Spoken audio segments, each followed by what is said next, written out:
What's happening? Welcome in. Jason Priester, Clemson Insider. Back at it tonight like we do every Monday, 7 p.m. Ugly win up there in Pittsburgh this weekend. I don't think anybody would disagree with that. Just the depleted offensive line. You end up being pretty dang depleted at linebacker. You know, that's a game Clemson doesn't win a year ago. You know, as ugly as it was, you know, say what you want. It's just, I don't know that I would have believed Clemson would win that. You know, if you tell me you got 6 offensive linemen out, and I'm counting everybody, you know, and you got to move Blake Miller over to right tackle. You got to move Blake Miller to left tackle. You got to move Walker Parks back out to right tackle where he hadn't played in, 3 years. And you got to plug Trent Howard in at, you know, left guard and Harris Sewell at right guard. And Clemson comes out of there with a win. I don't know that I would have been buying it.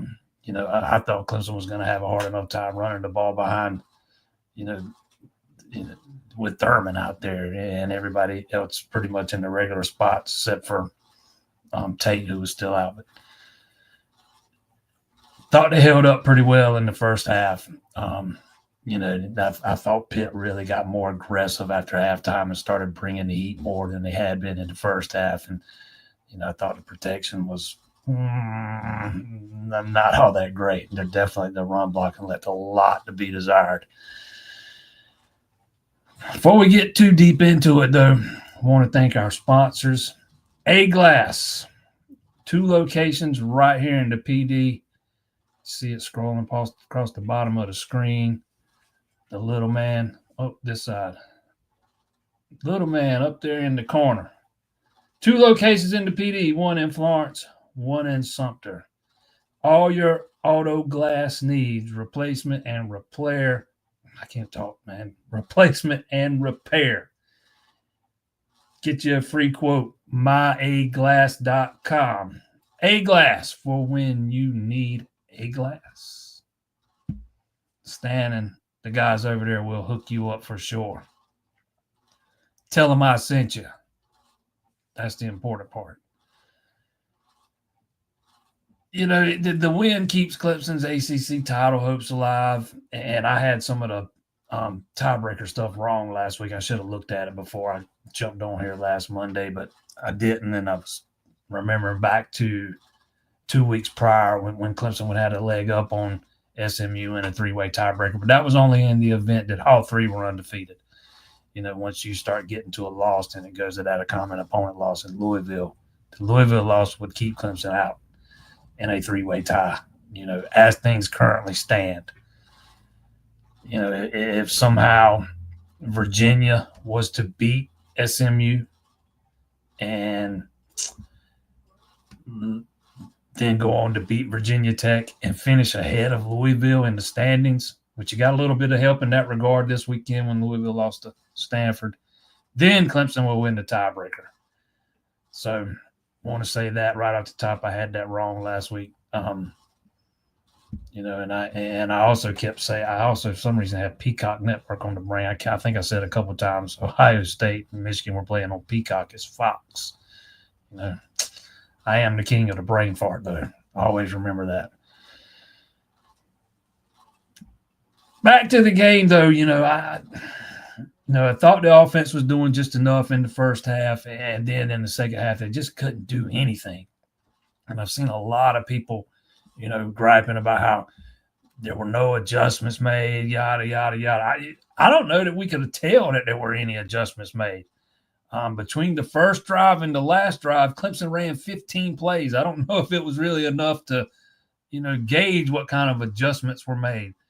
They had, they got the ball in the third quarter the first time, and they went 9 plays, 30 yards, and then ended up having to punt.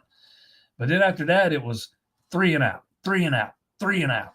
Then they moved the ball a little bit and went for it on fourth down, which, I hated the play call there. I didn't like the trying to run it to the outside, get the thinking behind it.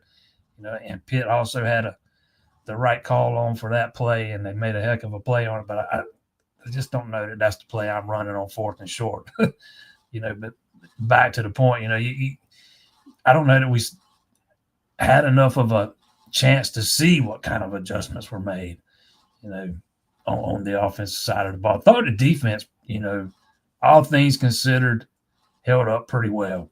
Thought they started to get gassed, as we got into the third and into the fourth quarter, particularly Barrett Carter. Man, he was sucking wind. I don't – there were a couple of times there I thought he was going to go to his knees, man. You could just tell he was exhausted. Losing Sammy Brown was a big, big, big blow in that game. Thought D. Creighton played for the most part pretty well. Got beat on the wheel route, I think it was one time, but thought he held up okay. But not having Wade Woodaz also hurts. He's probably your best linebacker in coverage.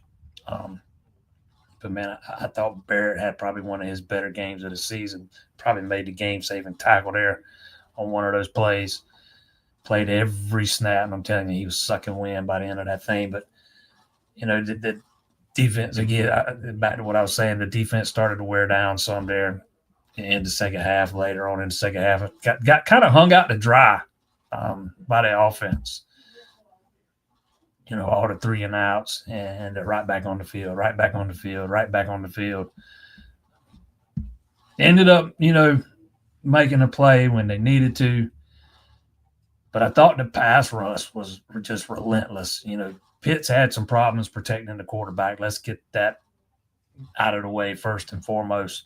But there's been other teams that have had problems protecting the quarterback, and Clemson's pass rush didn't fare as well as it did Saturday, man. It just makes so much difference.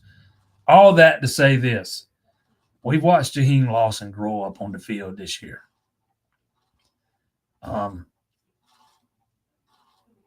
He is so much further along now than he was 6 weeks ago, 7 weeks ago. He's so far along that they now trust him to start, and so much so that they're going to move. You saw it. They moved Peter Woods back inside, and he was he was not only good against the pass, he held up in the run defense. He made it where they couldn't keep shooting double teams at TJ Parker. And when teams aren't able to double team him, we see what happens. He ends up feasting on opposing quarterbacks and living in the backfield. You know, I just outside of that one little stretch there late in the second half where, I thought they got gas. I thought the defense played pretty well. And still, at the end of the day, they only gave up 20 points. I think you take that most every week. One thing, though, I am going to – this is kind of getting off subject a little bit, but, as we get toward the end of the season and we start seeing teams trying to lock up spots, conference championship games, we're starting to see some of the, as Dabo would say, unintended consequences of all this expansion. You got so many log jams at the top of the standings in these conferences because you got so many teams in them now that they're not playing each other. You just look at what it is in the ACC. Clemson, Miami, SMU don't play each other. You got some of that going on in the Big Ten with a couple of those teams. You got some of it going into SEC with some of those teams. If this is going to be the model moving forward, I just think you're going to have to go away from the 8 conference games and maybe play 9, maybe even 10. You'd rather see these things decided on the field, in my opinion, anyways. I'd much rather see Clemson and SMU play, or SMU and Miami, or Miami and Clemson, whoever it may be, with a spot to the ACC championship game on the line instead of wondering who wins the tiebreaker. I think that's just going to be something that's a common occurrence as long as we're playing 8 conference games, which is what they do in the SEC and in the ACC, and I think they do it in the Big 12. Wouldn't shock me to see conferences go to 9 conference games, probably in the near future, if I had to guess, to kind of avoid some of the mess we're seeing this year.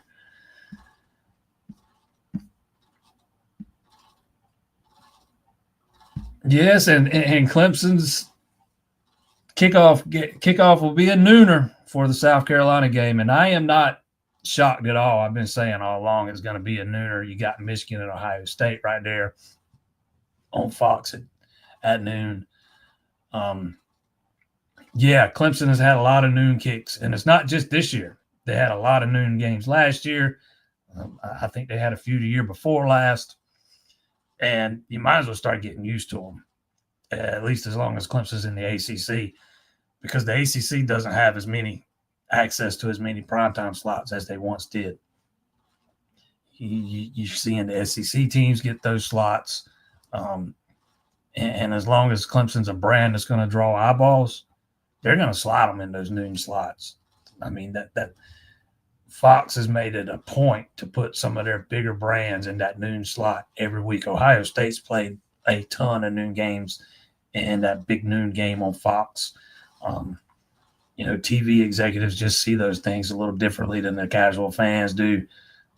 I get it. Fans see it as a slight, but it's probably, the noon slots are just, people, they're definitely better than 3:30. They're better than some of the primetime slots when you start looking at the numbers. But I get it. I get why it's at noon. Again, you got Ohio State, Michigan there at noon on Fox. I don't, if I had to guess, if you're, without doing any research on it, Texas A&M and Texas play the same day, I'm guessing that probably draws a bigger number than Clemson, South Carolina. And I would think you don't want to fracture that audience, putting it up against Ohio State, Michigan. So, I think Clemson, South Carolina is kind of a perfect game to put opposite that. You're going to draw who you're going to draw. It's not going to be nearly as many of the casual fans, and it's 2 ranked teams. You get the day started off right. But again, I know why fans hate it. I used to hate them too. Actually, now that I cover them, I love noon games. But I do understand why the fans hate it.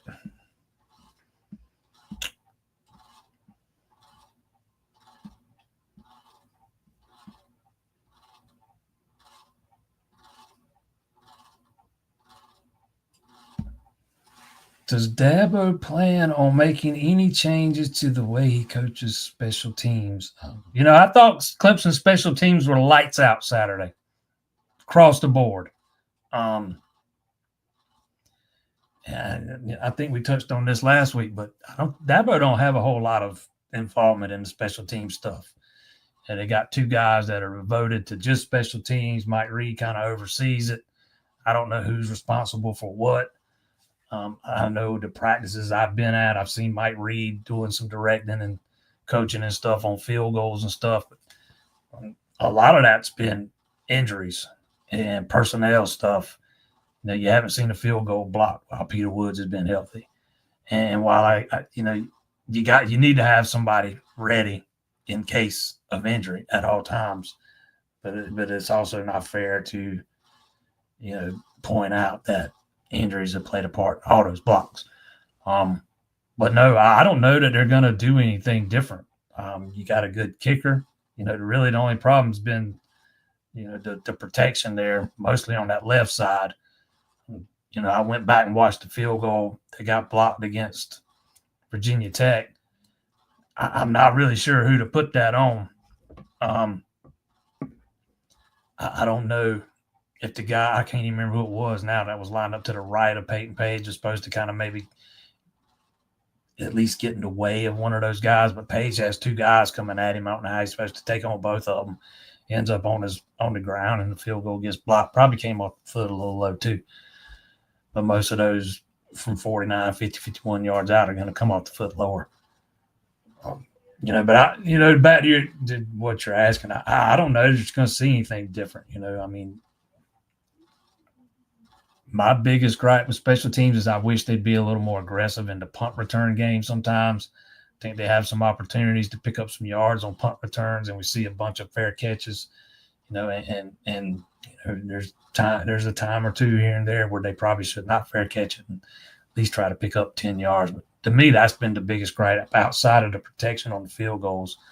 But no, I don't know that you're going to see anything different. They got three guys coaching special teams as it is, and I don't think Dabo has a whole lot of – I'm not saying he's not involved at all, but I don't think he gets overly involved.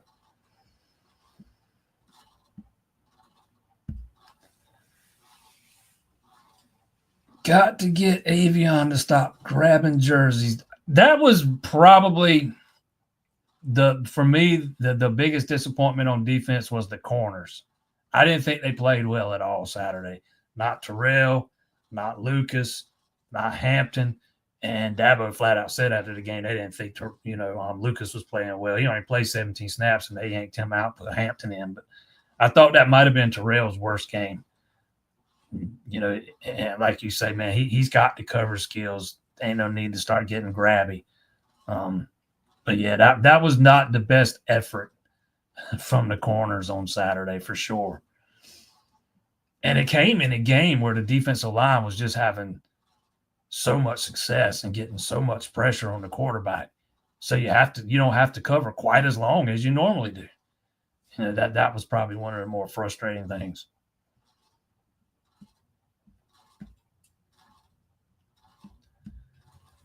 Dabo does not trust any of his backup running backs. Yeah, I don't know. They're all young outside of Adams. Last year fans were mad because Maffa wasn't running it enough. Now they're mad because he's running it too much.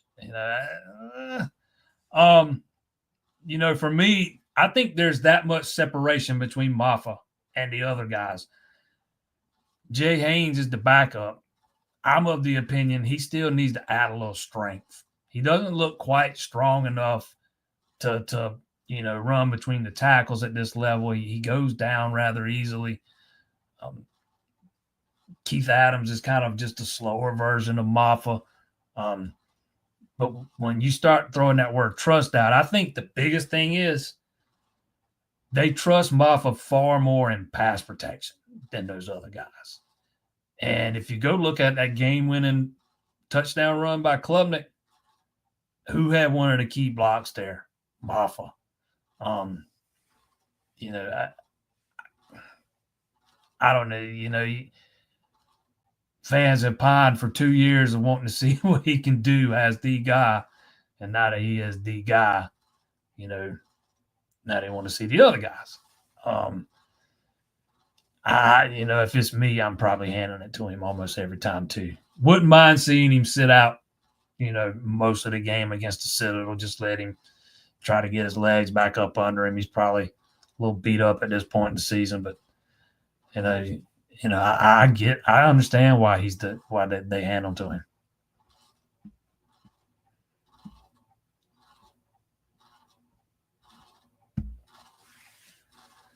Do I think Dabo would do what Virginia's basketball coach did? He's not the only one. Saban's done it. Who else am I forgetting? There's been another one or two that's hung it up. I keep going back to the comments Dabo made, I don't know, 7, 8, 9, maybe 10 years ago now. Might have been in 2014 where he was talking about if they ever professionalize college football, he'd go and do something else. And, so many people in the national media tried to twist that into him talking about NIL, but what he was really talking about was, paying them salaries, and contracts and those kind of things. And that's where we're headed. We're starting that next year. This is just personal opinion, just my gut. But yeah, I could absolutely see Dabo doing that at some point in the future, because this thing's headed in a direction that I don't want to say he doesn't believe in it, but his vision for college football has kind of been his experience and the way he came up in the sport, being a walk-on, earning the scholarship, having to, fight tooth and nail for everything he got. And now these guys want 6-figure deals coming out of high school before they earn anything. So I could see it getting to a point where he says, this is not what I signed up for. I'm going to hand it over to somebody else and ride off into the sunset. Now, do I think it'll happen after this season? No. I don't think we're there yet, but I could see it happening at some point, and maybe not in the too distant future. And again, that's just an opinion. Nobody's told me that, or it doesn't get talked about. I mean, but yeah, I can see it happening at some point.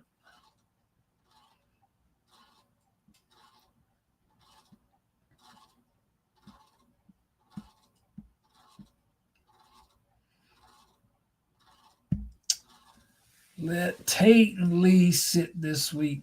Be right for South Carolina. Tristan looked like he was still walking around pretty gingerly last time I saw him. Neither one of them made the trip to Pitt. Yeah, it wouldn't be a bad idea to sit some guys and let them heal up. But I'm going to throw out an interesting proposition here for you. What if Miami loses to Wake Forest Saturday and Clemson's got a spot locked up in the ACC championship game before they play South Carolina? You got a playoff spot on the line in that ACC championship game. There ain't nothing on the line against South Carolina. Would Dabo be inclined to rest some guys that week? He talked about it earlier in the year, how there's going to be a coach at some point, be faced with that. You got a rivalry game that's basically meaningless. Conference championship game with a spot in the playoff on the line next week. I don't know, man. Just throwing it out there.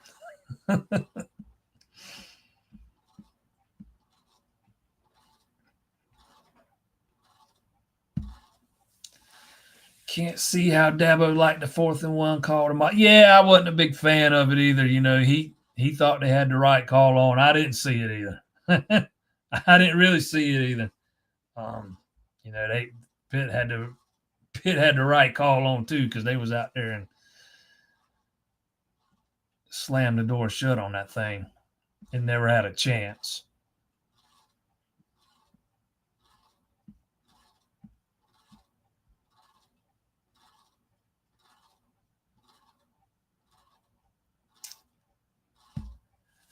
Sammy Brown targeting call was that was textbook targeting. It doesn't. If you lead with the crown of the helmet, it does not matter where on the body you make contact. They can tag you with a targeting. By the way, the rule is written. It doesn't have to be to the head and neck area anymore. They updated that rule and rewrote it. You got, it's a, they teach you that in Pee Wee. You got to tackle with your head up. And it's just one of those things.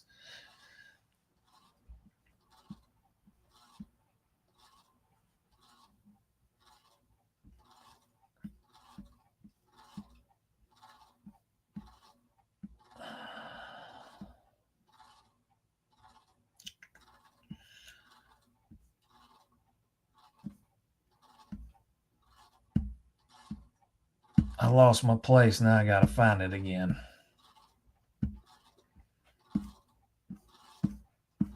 There we go.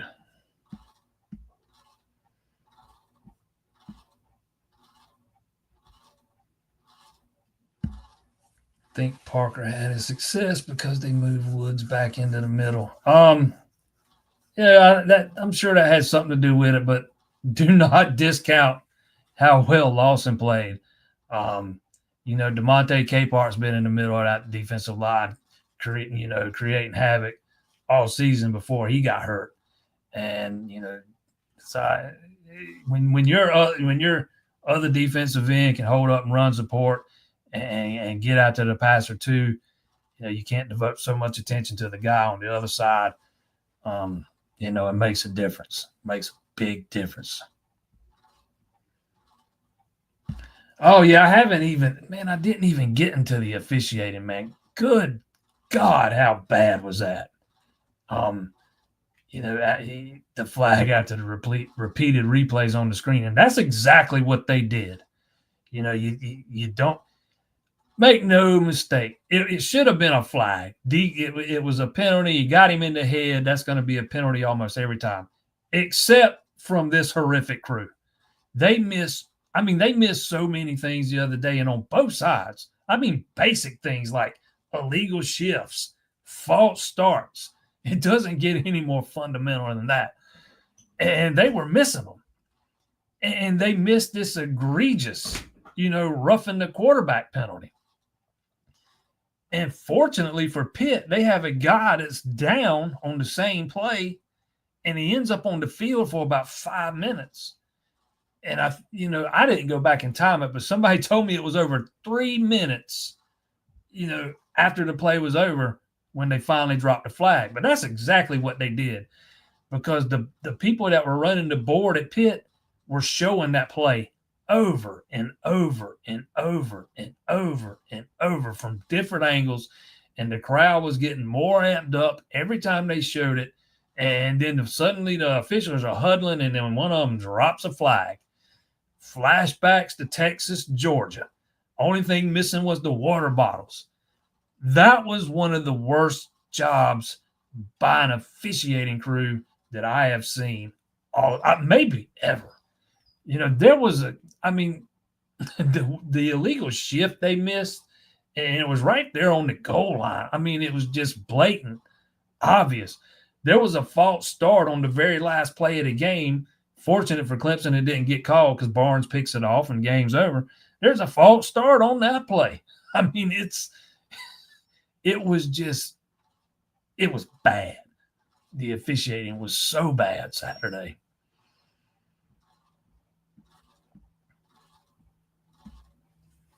Seems like outside of Woods, our defensive line is slacking. Yeah, I don't know, man. TJ Parker had 4 sacks the other day and was absolutely unblockable. Shaheem Lawson had a sack and was a pretty good force himself over here on the other side. I thought all 3 of those tackles that were playing or at least Page and Woods, were really good. It just, I don't know. We just going to have to agree to disagree. Matter of fact, I think Woods could be so much better than probably what he's shown of late. I think he's put on some bad weight while he's been dealing with the injuries. I think he's probably a little heavier than he should be. Hopefully they can get that addressed over the offseason. He looks bigger to me anyways. It looks a little slower. But, man, I thought the entire defensive line was lights out the other day. And I think those tackles have been really good for most of the season. Trey Williams, Page, Capehart before he got hurt. Now, where Clemson has lacked at is the defensive end opposite side of T.J. Parker. They just had to rotate bodies in and out of there, especially while Woods has been hurt. It's been Lawson, Hoffler, Denoff. And I thought Hoffler had some good snaps Saturday. Heck, even Denoff had a sack. But if Lawson can continue to play like he did Saturday, it's going to make the whole line that much better.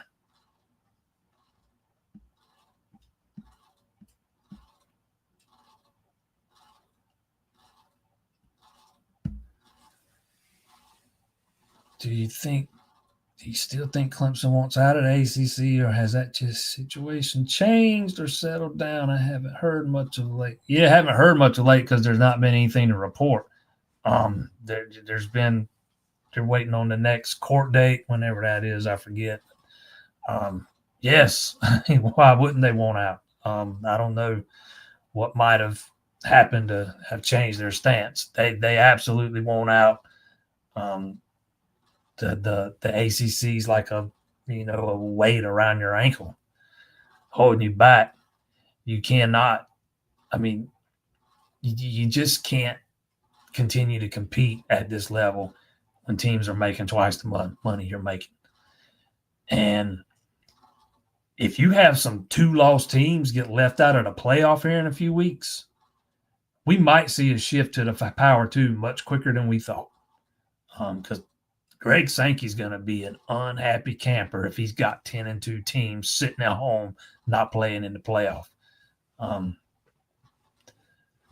But that's kind of getting off topic there. Yeah, Clemson still wants out. And I'm not the only one. Many people believe that thing's going to head to a settle. That thing's going to end up getting settled. It's just going to be a matter of when. The next key date really comes up in February. Does ESPN re-up and keep the contract going, or did they decide they want to get out?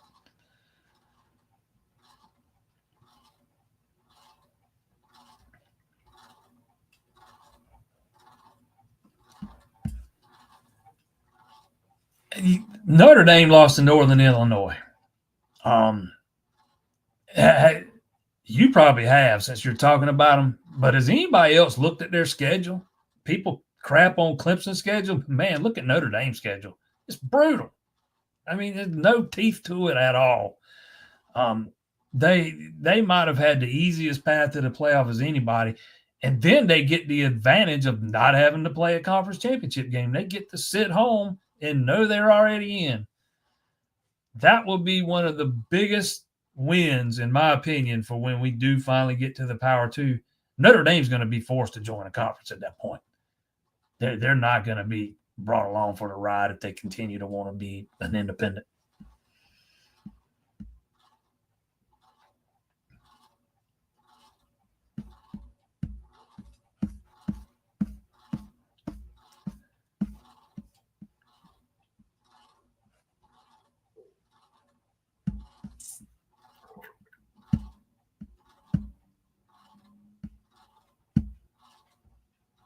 Oh, man, it keeps losing my place.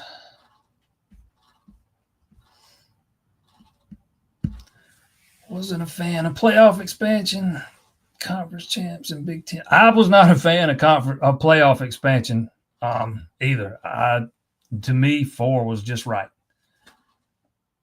Before the expansion, when these teams were still playing each other in the regular season, up until last year, and I thought you had 4 last year, but up until last year, I didn't never think there were 4 teams capable of winning a national title. Now, my opinion is going to change on that some moving forward because the portal and stuff has created a lot more parity than we had just 2-3 years ago. But, I thought 12 was too many. I've always hated that number. If you wanted to expand it, go 8. Get your conference champions in a couple of at-large bids, and I'm not a big fan of letting a group of 5 in at all. If they want to play for a playoff, let them create their own. Heck, you could sell that to the TV networks and generate a little bit more revenue for yourself. When this thing does end up breaking off to the Power 2, they're going to be shut out just like the ACC and the Big 12 will be anyways. ACC and Big 12 will be group of whatever schools then, or group of whatever leagues. I was never a fan of the 12-team playoff, ever.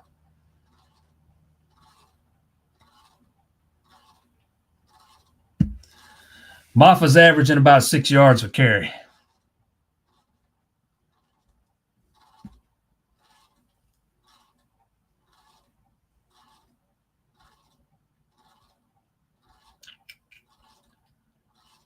Traveling from Myrtle Beach for a nooner is tough. I suggest coming in, at least going halfway, staying somewhere. That would be my suggestion anyways. I know not everybody can do that.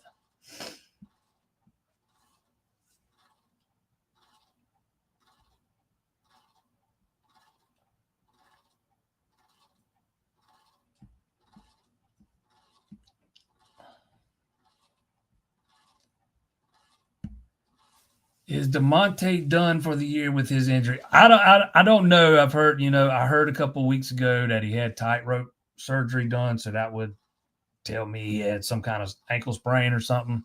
It would depend on the degree, and if it was something similar to what we saw, what Elijah Thurman's having to do. Dabo called that one a tightrope surgery, and they're having to put a plate in. So, I mean, if it's similar to that, I think it's kind of telling they took him all the way off the depth chart. They still haven't taken Tyler Brown off the depth chart, and he had tightrope surgery, a few weeks back. I have my doubts that he'll be back.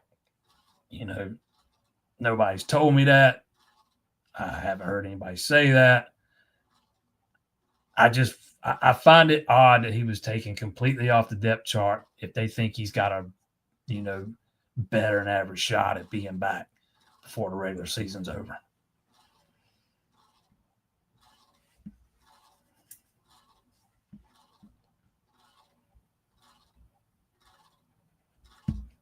Do you have a shot with Murph? If I had to guess right now, I'd say he's going to South Carolina. You got one more swing of the bat this weekend. He's a Columbia kid. He goes to Irmo. Grew up a Gamecock. Those are the recruiting battles that are hard to win if you're Clemson. I'm not saying they never happen, but they're not the easiest of ones to win. And he's a guy that I think if you could have kept the offense humming right along, it probably helps you a lot more, as opposed to seeing it struggle the past 2 or 3 weeks. He's coming in. I talked to him on the phone for a little while last night. He's coming in on Friday. Mom, dad, grandfather, siblings. I mean, the whole family's coming. He's going to stay till Sunday. So, we'll see what happens. He's going to announce during the Under Armour All-American Bowl on the 4th. I think it is January 4th during that telecast. So, I mean, he's still got some time, but, he's got some buddies that's already on the South Carolina team and some buddies that are committed to South Carolina in this class with him. You look, and I can also tell you, South Carolina's got, their NILs rolling right now. It's in the best shape it's ever been since we've started NIL. So that's another thing you got to deal with. But you look at what they're doing over there. If you take the orange-colored glasses off, it looks like they've got something there. that defense, I've bragged on it all year long, but that offense is getting better every week. People that's been railing on that quarterback the first half of the season, I don't hear nobody talking about him no more. He's been so good the past couple of weeks, and I hate to be the one to say I told you so. Just kidding, but they got a lot of momentum. The only thing, they've already got. I think they've already got 5 wide receivers committed in the class, and he would make 6 maybe. He would either make the 5th or the 6th wide receiver commit. That's a lot for one class. I know he's real big on wanting to get on the field early if he's earned it. He's got that much confidence in himself. He believes that he's going to be one of the best wherever he goes. When he believes he's going to be one of the best when he gets there, wherever he goes. And I'm not so sure I disagree with him. I'm that high on that kid. I don't know what the scouts at the recruiting service see when they turn on the film. Them guys might need to be fired, man. That guy is he is criminally underranked. There's one of them services got him ranked like number 80 something among receivers, not overall, like the 80th something receiver.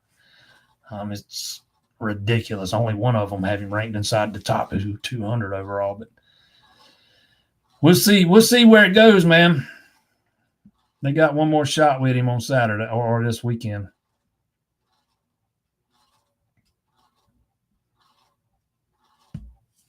Is winning the ACC still Clemson's only way into the playoff? Yeah, I believe so. You're sitting at number 20 right now. I just don't know how you climb that high in the rankings between now and the end of the season.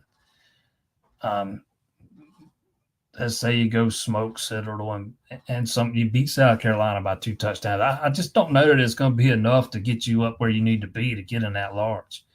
I think the only chance you've got is getting into the ACC championship game and winning it.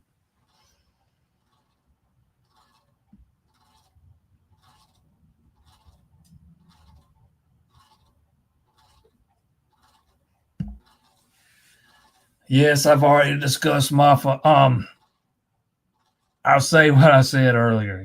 Last year everybody was clamoring for Maffa to play more, and now that he is, they're clamoring for him to play less. I've not heard anything about him being hurt. We're at game 10. I'm sure he's banged up a little bit, but in my eyes, the separation is so much between him and the rest of the guys. I don't know why you want to take him out. He's definitely your most productive guy. What you saw on Saturday wasn't him. He don't have nowhere to run. He didn't have nowhere to run. That offensive line was it was patchwork. It was terrible. He just didn't have any lanes to run in. I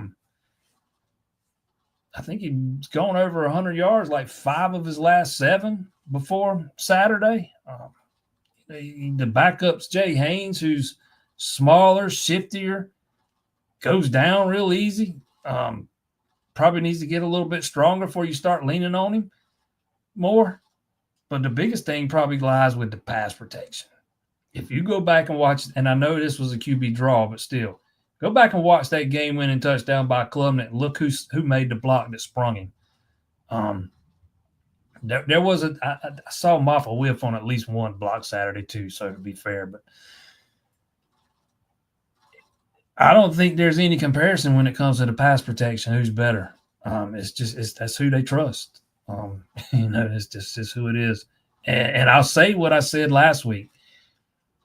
If you're heading towards the sideline, angling toward the sideline, and there's 3 defenders there, why take the unnecessary beating, especially 10 games in when you're already a little beat up? There ain't no need to run over a guy when there's 2 more waiting right behind him.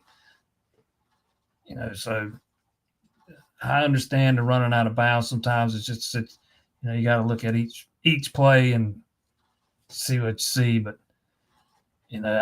I'm not in favor of taking a healthy Maffa off the field. That's just me.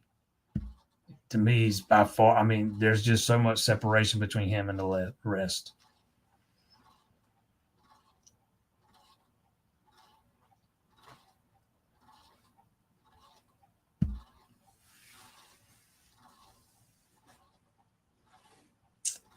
chances Clemson makes the ACC championship? I don't know what the chance. I mean, they're not terrible.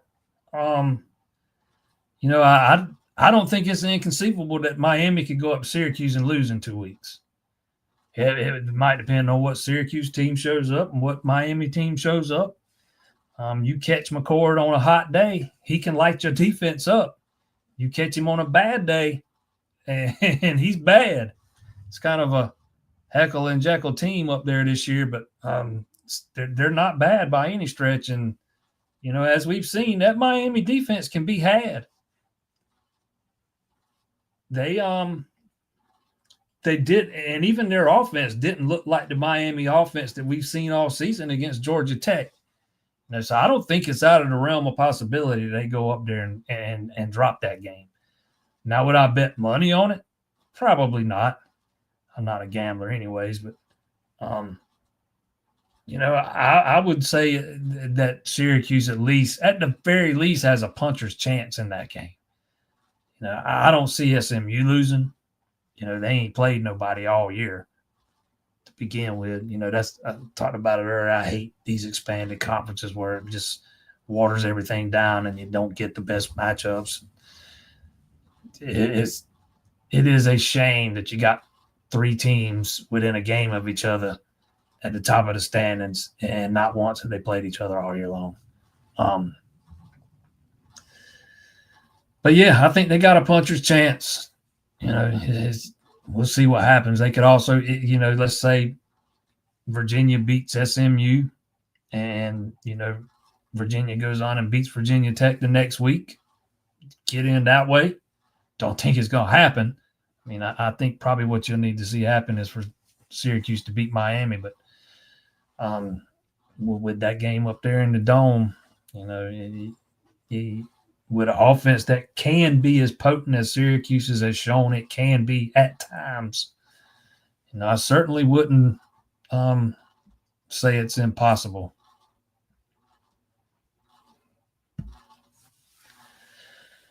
So, Chris, is it just me, or has Dabo been a hair more critical and straight to the point in regards to the performances of his coordinators in an indirect way at times? I've got that feeling with Goodwin a couple of times, yeah. Not so much Garrett, but yeah, I've definitely got that feeling with Goodwin, especially the week after the Louisville game. I mean, and really, anybody that's listened to Dabo enough over the years and is familiar enough with it knows he's not going to call out a guy by name, but he went about as close as he could to doing it without naming names that week. When he starts saying things like, we got too much talent on defense to be, this bad, that he's talking to Wes. So yeah, I mean, I don't know. I don't remember anything off the top of my head, necessarily about Garrett, but I would definitely say so with Wes. Yeah.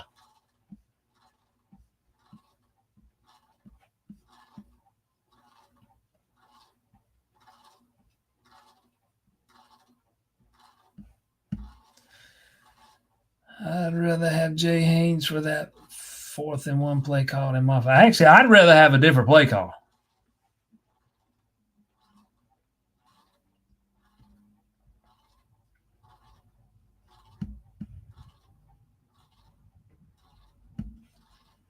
Moffitt has clearly been banged up. See, I don't know that Moffitt's hurt. I've not heard a peep about him being hurt. I'm sure he's a little beat up. He's taken some he's taking some he's taking some damage or some, whatever you want to say it.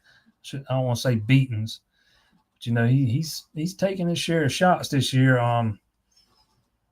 But if he's not hurt, I don't have a problem with him not coming off the field. And ain't nothing none of y'all was going to say to change my mind. Again, last year everybody's bitching about him not getting enough of opportunity, and now he's getting too much of one.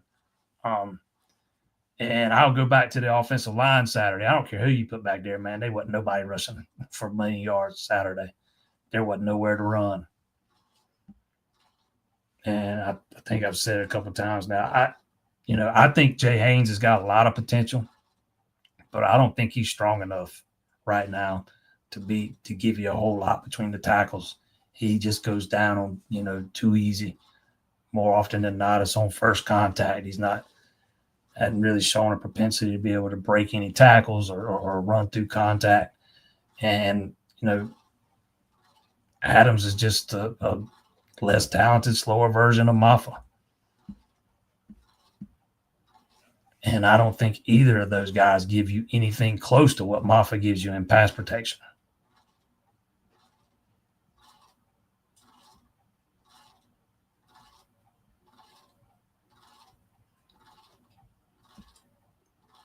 Now, having said all that, I wouldn't be opposed to, with Citadel coming up this week, don't let him get his legs back under him. Heal up some of that bruising he's probably got at this point.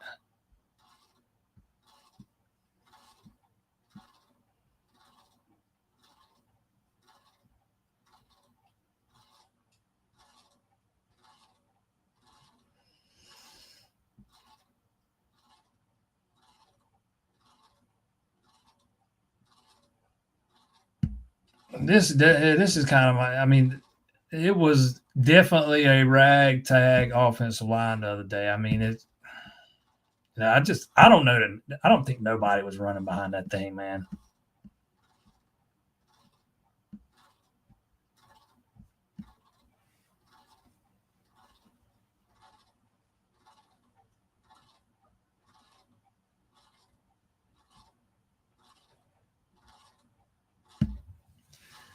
And you can't complain if your entire running back room transfers after the season. Well, if you got a running back room that knows they're not the best guy on the team and thinks they deserve all these opportunities, even though there's somebody in front of them that have earned them, they want to leave, there's the door.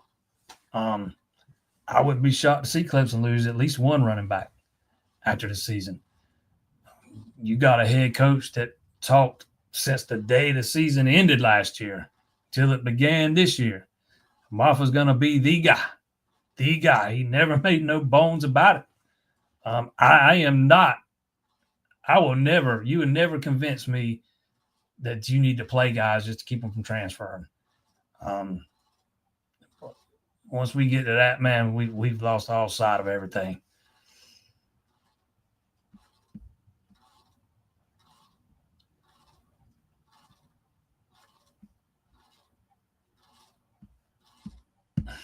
You never rest players against. I'm telling you, it's going to happen. You are going to see a coach that sits players in a rivalry game because there's nothing on the line and everything's on the line the next week. Fans will hate it, whichever fan base it happens to. I mean, Dabo actually talked about this already earlier in the season. If that were to come to fruition, nobody should be shocked because he sat there and talked about it for about 3 minutes one day. This exact same thing. That's another thing playoff expansion has brought us. Rivalry games that are meaningless.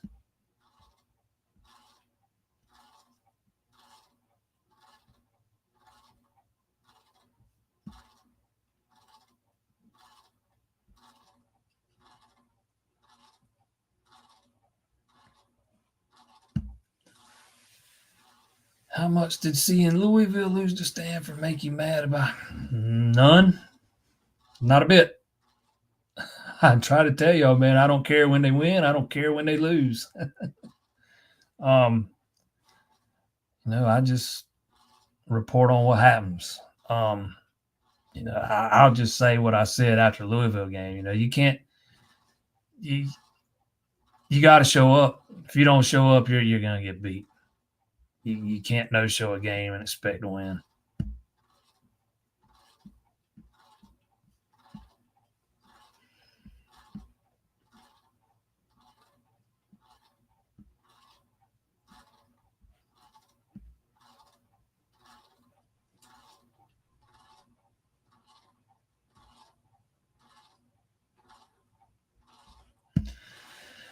Maffa is good, but we have had good backs before, and the backups got more reps than our backups of today. Well, maybe the backups of today ain't as good as those backups from then. I'm of the opinion as of right now, they're not. I think he needed a year. I've said it 5 times now. I think Haynes is probably not strong enough at this point. And I'm not a big, I think, I'm trying to say this without being, I think Moffa's just that much better than everybody on the roster right now.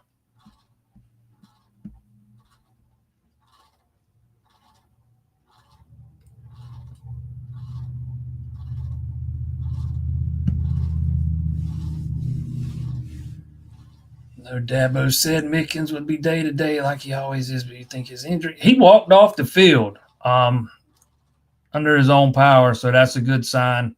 I asked Dabo about Mickens last night, and he I don't know, the tone in his voice was not what you want to hear. We'll see though. That's a big loss if you don't have him for South Carolina, because he's been a big part of the back end of that defense. He has had a heck of a season, man. A heck of a season.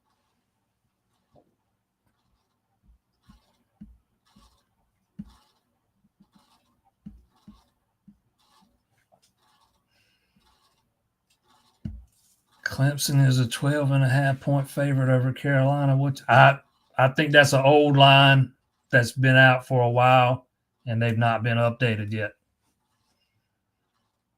Check out what they are next month, Sunday or Monday. That'll tell you the tale.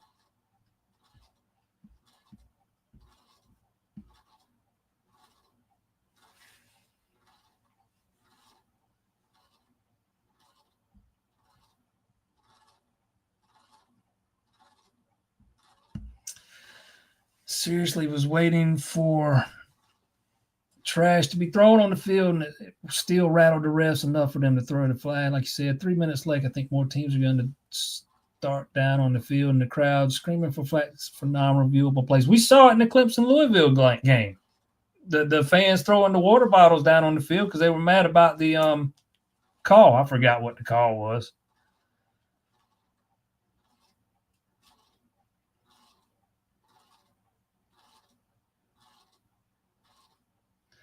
I got another anonymous one here. If I could have only one, Clemson loses to South Carolina and Miami loses. Clemson beats Miami, but Miami wins. I think what he means was, I think what he's asking me, would I rather see Clemson beat South Carolina and miss the ACC championship, or lose to South Carolina and make the ACC championship? That's easy for me. Get into ACC championship and make the playoff.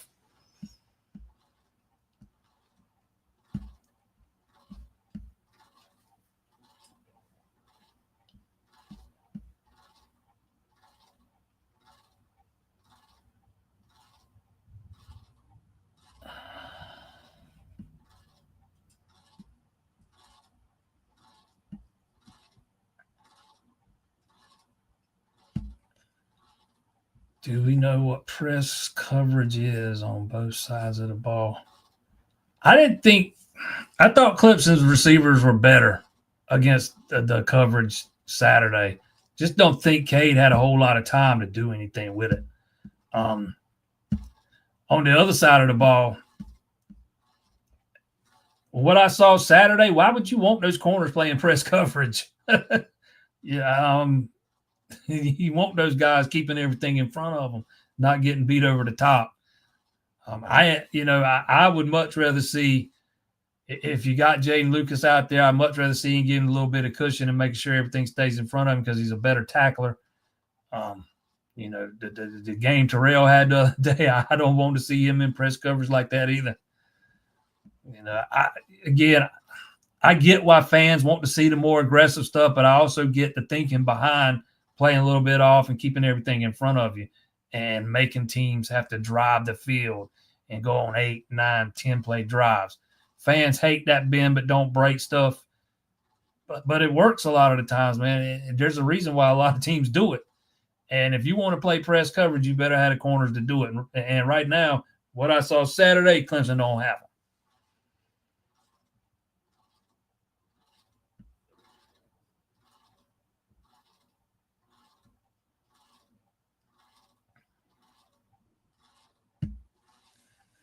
What can a coach like Dabo do about such awful officiating? Not much. Make a complaint to the league. He did say he was going to have a conversation with the league office about the late flag on the D. Creighton play from Saturday. I'd love to be on a fly on the wall from that conversation. The House settlement restricts the money for player payment to $22 million regardless of conference. So how is more money going to buy more players? Because then your college football path is much easier. But okay, you're talking about revenue sharing. And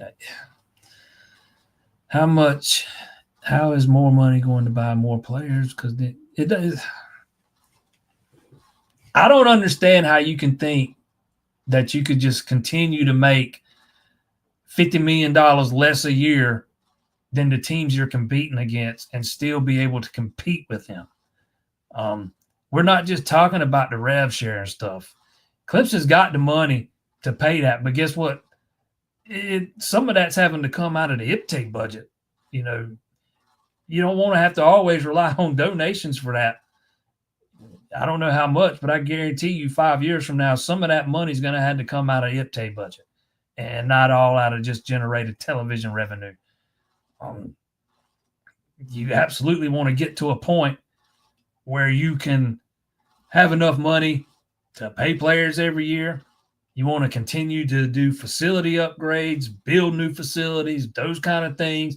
And right now, Clemson's in a spot where they're not going to be able to do that kind of stuff. I mean, I don't know. To me, it's not that hard to see. I understand people say, well, your college football playoff path is so much easier in the ACC, Big 12. It's not what it's all about.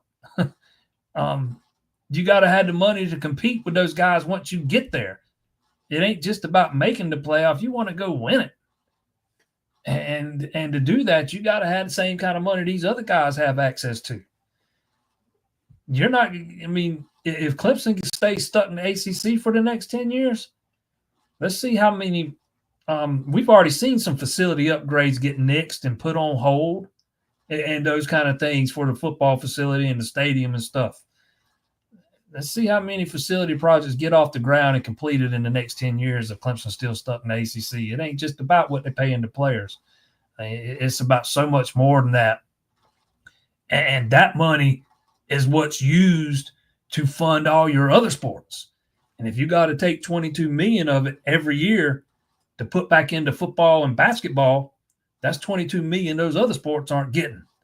See, I mean, there's so many reasons for wanting to get into either the SEC or the Big Ten to get access to that, that extra money that you're not getting right now. It's just so much deeper than, hey, we can get to the playoff easier. Yeah, you can get there easier. You might get your brains kicked in when you get there. I mean, think about recruiting. I had somebody at South Carolina tell me a few weeks ago that they've got way more money now than they even thought they were going to have coming off these new television deals. They've already announced facility upgrades for Williams-Brice. They just did some a couple years ago. How long has it been since Clemson did any, big time facility upgrades outside of doing the little stuff to the locker room and those kind of things? It's been a while. Think about recruiting. You see this SEC school over here investing all this money into their athletics programs, the facilities, everything that comes along with it. See these ACC schools over here. Yeah, they got the money to pay me with the revenue sharing, but they ain't doing the facility upgrades. They're not doing this. They're not doing that. As when you compare them to some of these other teams, and that's who Clemson's competing with on the recruiting trail for these guys. Man, it's just so much. It's so more complex than just the easiest path to the playoff.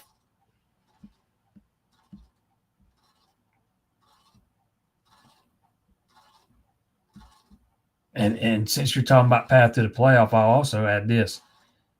Let's say Clemson beats Citadel and beats South Carolina next week and finishes at 10-2, but not a conference champion.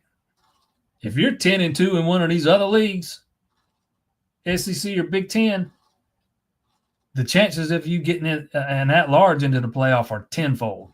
In the ACC, you got one path pretty much. Most years you're going to – I'm not saying they'll never get an at-large, but most years you better win your conference championship. So if you're sitting there waiting on an at-large and you're an ACC team, you might be holding your breath for a little while most years.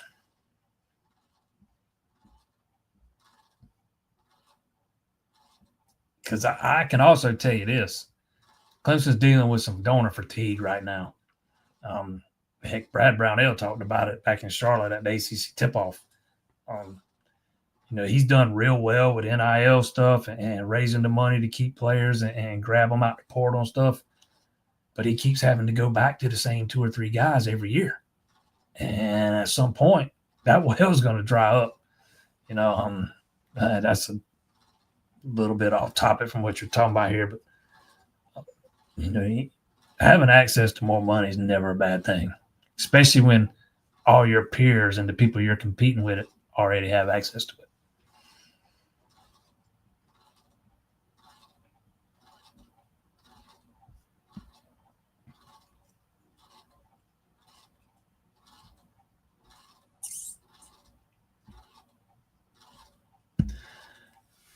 Wouldn't surprise me if they go to 16-team playoff. We'll see. I think a lot of that was because the Big Ten and the Big Ten and the SEC wanted to be sure they were going to get 4 or 5 teams in each year, probably 6 teams in each year. Once they break off and go do their own thing, and the playoff is only Big Ten and SEC teams, because I think that's coming. Then you don't have to have so many.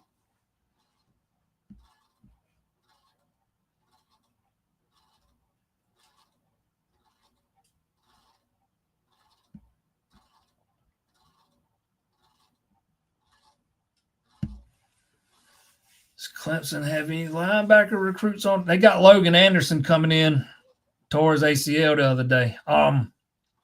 Can't remember if it was year before last or the year before that. I think it was year before last. Clemson actually took one of the linebacker spots and moved it to the DBs. So now they carry an extra DB as opposed to what they used to carry, and one less linebacker compared to a few years ago. It's kind of about the same time when they were recruiting Jamal Anderson, who's basically a Sam, and they don't even use the Sam spot anymore. So they run 4-2-5 and use a nickelback. So they basically just carry six right now instead of 7. And, you got Barrett and Woodaz, and then you got Kylie, Kobe McLeod, who's out for the year, Sammy Brown. That's 4, that they really trust. And with McLeod out for the year, you kind of stuck with 3, and then D. Creighton.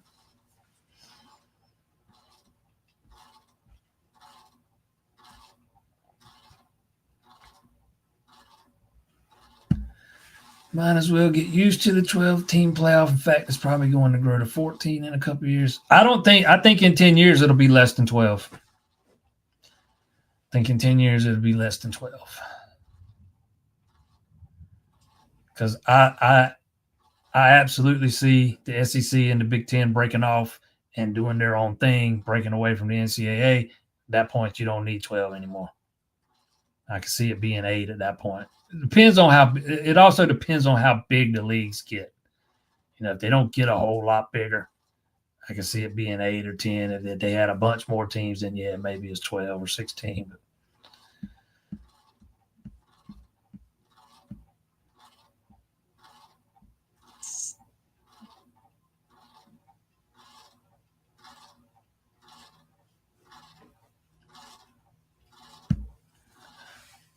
any idea what's going on with Stellato? I didn't know anything was going on with him, so can't answer that one for you.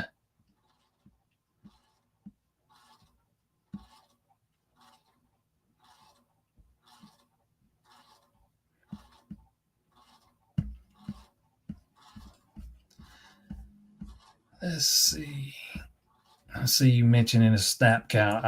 I think it was just down for this one game. Yeah, it was just down for this one game. It wasn't down before that.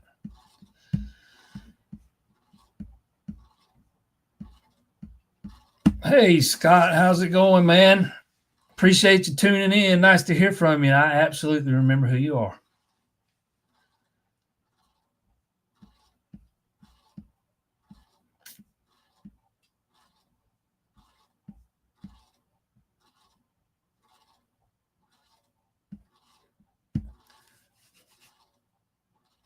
Lawson took huge step forward this season. Is he going to be the man at the end? I think he's improved so much since where he was beginning of the year to where he is now. And that's a guy that has put in so much work off the field. He was basically a scrawny kid when they brought him in. He's a different dude, man. He is, you listen to Dabo always talk about development. Well, that's who he's talking about. He's talking about guys like that. Now, whether he's I would absolutely expect him to start again this week, probably again at South Carolina, and would stay moved inside if that's kind of what you're asking me there. Yeah. I think he's shown enough growth to do that.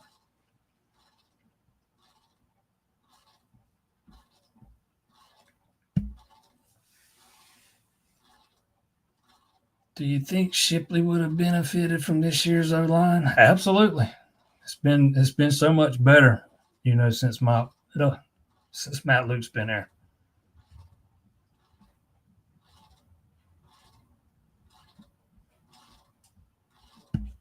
Yeah, I saw Stelato's post. Nobody has any idea what it means. It came out. It also came out right after, everybody was finding out what time the Clemson Carolina kickoff was too. Could have just as easily been about that as it was anything else. I'll also add this. Stellato is a guy I would absolutely have as a transfer candidate. You just look at the direction the receiver room's heading, and some of that might depend on whether Antonio comes back next year or not, because I can 100% see him, headed off for the NFL after this season and what he thinks his role is next year. But that's a guy that could absolutely go somewhere else and play a lot more than he's playing at Clemson. And I'm not saying his tweet don't have anything to do with that. He played 8 snaps the other day, but before that, he's been playing about 40-something a game. I don't know if he was banged up or what.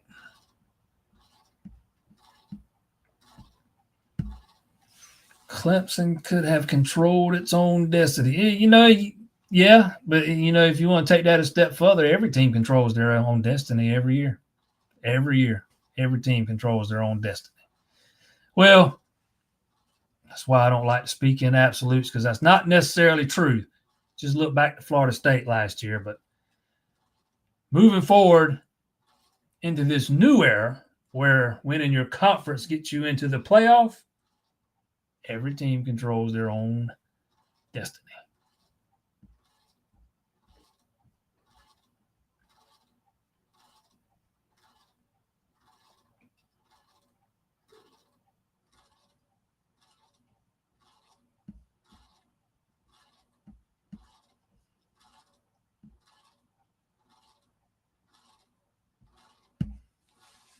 Would Oklahoma fire Venables after this season? Probably not. His buyout's huge.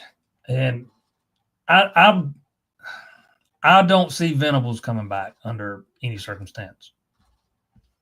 And I'll leave it at that.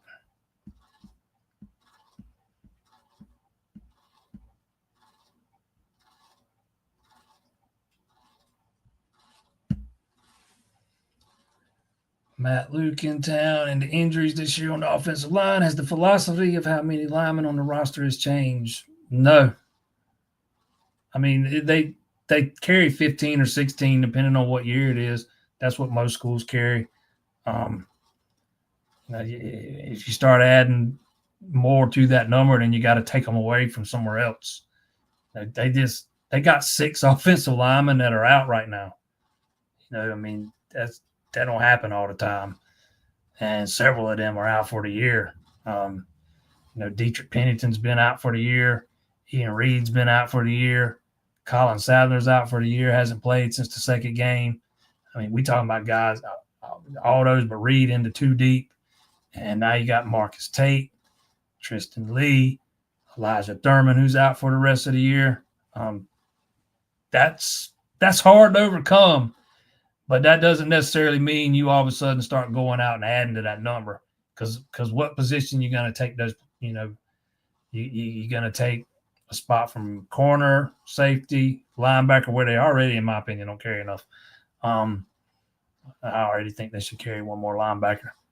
You got to take it away from receiver. You got to take it from somewhere. But to me, 15, 16 is about right where you should be.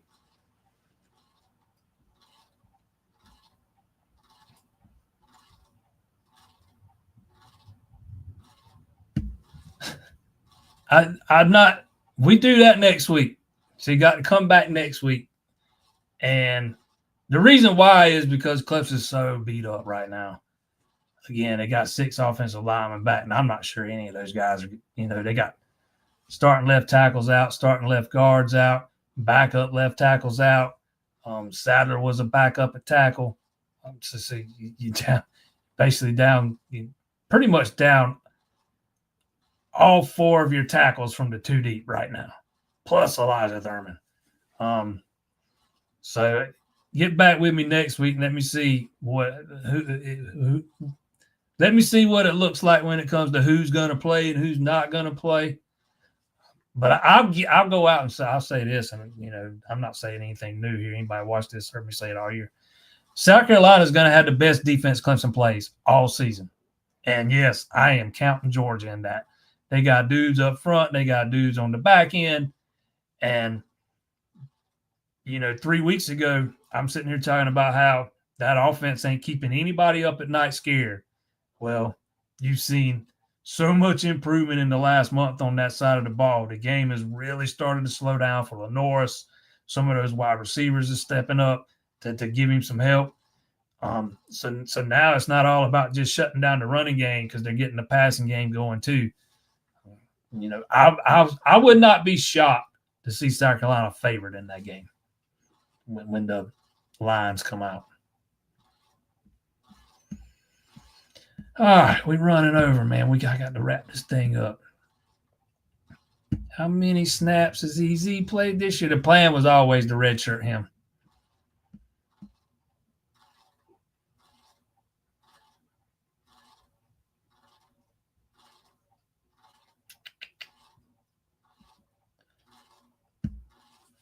Seems like bad recruiting and lack of development if the backup running backs aren't that bad. Well, if you remember, if you go back a few years, when they took Keith Adams, he was kind of a fallback guy after they had waited on one guy the entire cycle, and he ended up going somewhere else. Haynes was a guy they fell in love with, but he's just not there yet. I think he just needs to be a little bit stronger. EZ needs a year. It don't mean the backups run on the backs are that bad. I still think Haynes has got a high ceiling as a change of pace guy. He's not an every down back. They knew they were going to have this year here where it was going to have to be Maffa and then everybody else.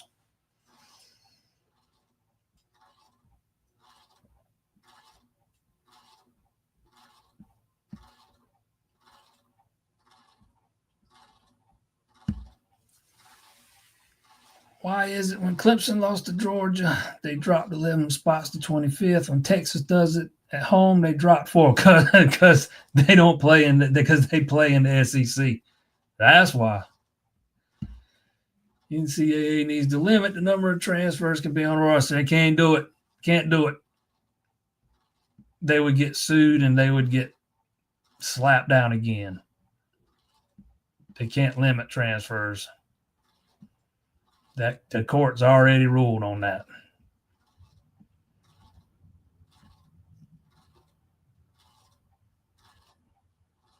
Has there been Any talks of Klubnik returning next year? Yes, Dabo says he's coming back.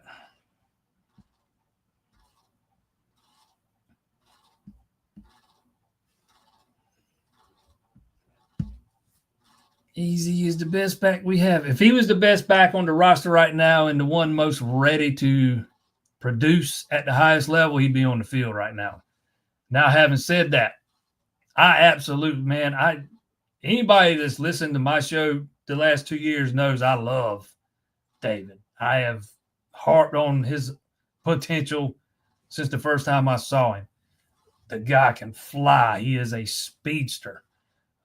He's just running back. There's just so much that goes into it. It's not just handing the ball off and telling them to go, take off. And some guys need a year to acclimate, and he was just one of those guys. But I do think now that he's got that year under his belt, when you get into next season and then when Gideon gets here, assuming he's not one of those guys that needs a year, that's going to give you a heck of a 1-2 punch. And let's say Gideon needs a year and he redshirts, which I don't think he will. But let's just assume for a minute that he does. You get Haynes in the strength and conditioning program another year, get him a little bit stronger. And then I still think you got a pretty good 1-2 punch with Easy and Haynes.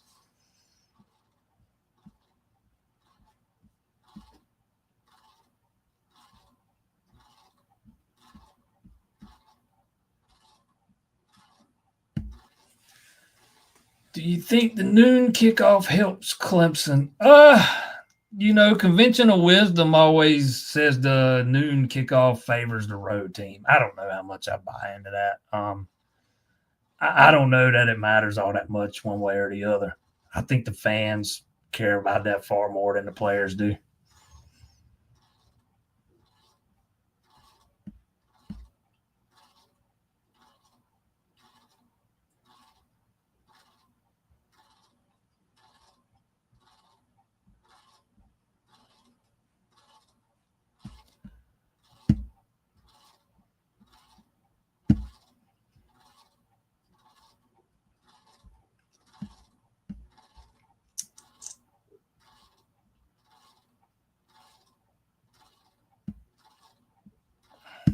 I don't have any idea where Clemson's going to go. No idea. I know what you know. If you get out by 2030, I think you're good.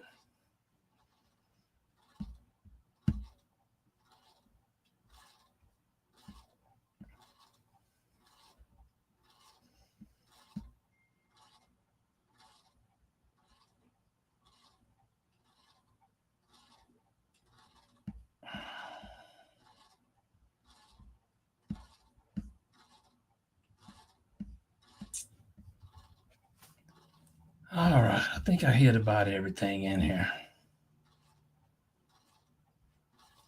Making sure I didn't miss anything. I've been looking for a comment from one person in particular, but I'm not finding it. I guess she's not going to get in on here tonight. Oh, well, maybe next week. Don't forget, hit my guys up over there, A-Glass. 2 locations in the PD, one in Florence, one in Sumter. You can get yourself a free quote, myaglass.com. They take care of all your auto glass needs. They do repair, replacement, whatever it may be. A-Glass for when you need a glass. And don't forget to tell them JP sent you. Citadel this week. We'll be right back here Monday to break it all down. Hopefully there won't be a whole lot to break down. You expect that'll be an easy one, kind of a tune-up, and then we'll go into the rivalry week. We'll have a better idea of who's playing. Jump back in with us next week, TJ, and ask me that question again, and I promise I'll give you an answer. Till then, see you next time.